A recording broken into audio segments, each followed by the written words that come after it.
AG, warga Lorong Sepakat Kelurahan 8 Ulu, Kecamatan Seberang Ulu 1, diamankan di kediamannya oleh unit SPKT Polresta Palembang Senin 7 September 2015.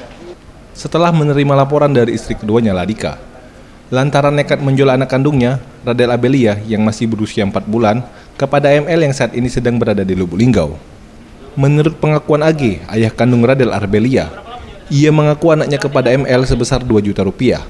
Ia nekat melakukan hal ini karena terhimpit masalah ekonomi. Diakuinya, dari pekerjaannya sebagai tukang bangunan dan membeca, tidak bisa membeli susu untuk anaknya yang berusia 4 bulan, serta membayar kontrakan rumah. Iya, aku tuh bukan apa, Pak Jawa aku tidak mampu gawe, Pak. Gawe apa kamu sama? Ya kadang bangunan, kadang meja. Ini anak yang keberapa? Ini anak ketiga. Jadi intinya kau tuh udah mampu. Berapa usianya berapa? Tidak masuk 4 bulan, Pak. 4 bulan masih baik. Sementara itu, Kompol Suryadi, Kasat Reskrim Kota Palembang membenarkan pihaknya telah mengamankan AG, pelaku penjualan anak, dan telah dimintai keterangan di unit perlindungan anak.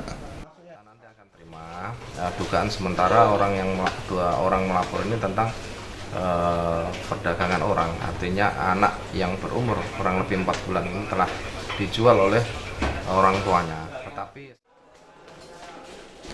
Reza Dinata, Sriwijaya TV.